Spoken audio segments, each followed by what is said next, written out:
Hi everyone, Miss Megan here. Welcome to another virtual story time at the Burlington County Library. I have a really silly story time for you today, but first we're going to start out with a song where we practice our animal sounds, and I'm guessing you guys have probably sung it or heard it before. It's called Old MacDonald Had a Farm. Old MacDonald had a farm, E-I-E-I-O, and on his farm he had some cows, E-I-E-I-O, with a moo-moo here and a moo-moo there, here moo, there moo, everywhere moo moo. Old MacDonald had a farm, E-I-E-I-O.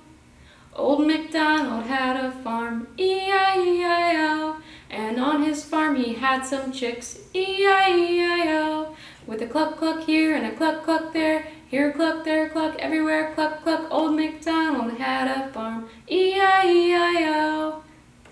One more. Old MacDonald had a farm, E-I-E-I-O, and on his farm he had some pigs, E-I-E-I-O, with an oink oink here and an oink oink there, here an oink, there an oink, everywhere an oink oink. Old MacDonald had a farm, E-I-E-I-O. Good job. Alright, so I'm really excited about this book. It's super, super silly. This is called The Great Sheep Shenanigans by Peter Bentley and May Matsuoka.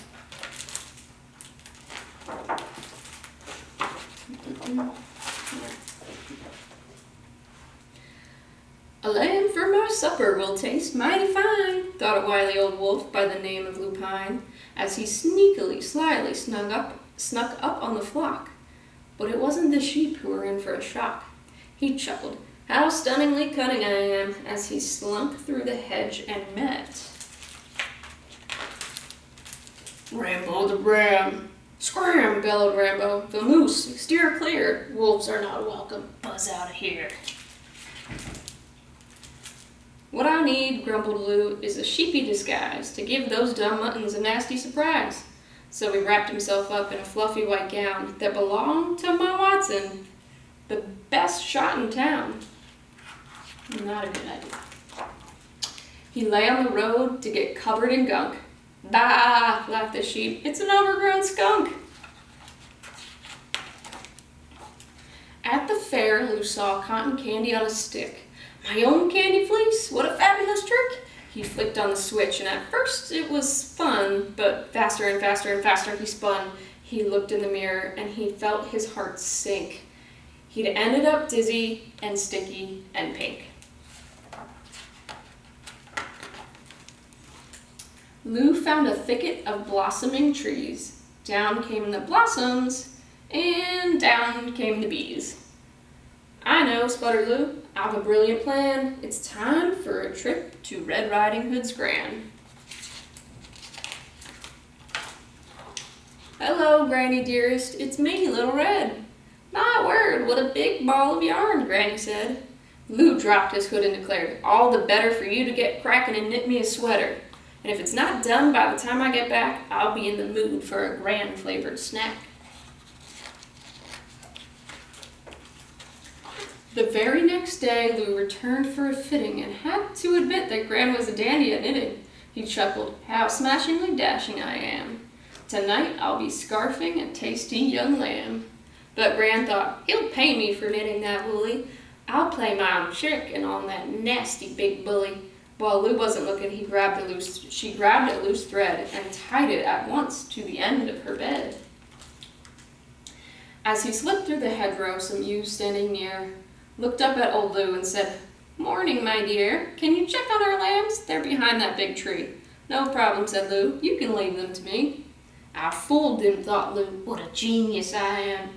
Now shall I have cutlets or roast leg of lamb, or chops and mint sauce, or even lamb stew, or burgers, moussaka, or lamb vindaloo?" He hungrily hurried as far as the tree and peered all about, but no lambs could he see. "They must be here somewhere. They can't have gone far. Come out, little lambkins, wherever you are." And then he heard footsteps. "Aha! Here's a lamb." So Lou looked around and saw... Who do you guys think he saw?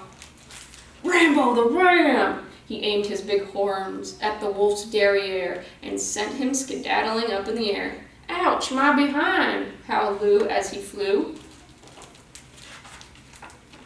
and landed kersplat in a big pile of poo.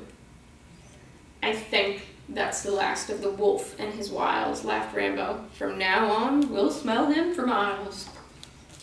The end. Super, super silly. I think the wolf got what it deserved, right? Alright, so for this week's craft, we're gonna make this adorable little sheep out of cotton balls and a toilet paper towel roll. And now we will protect him from the big bad wolf. So you guys make your own sheep. If you give him a name, we would love to see them. Post a picture on Instagram, tag us at BCLSRead, have your adult do that for you. And I can't wait to see you guys next time. Thanks for joining me today.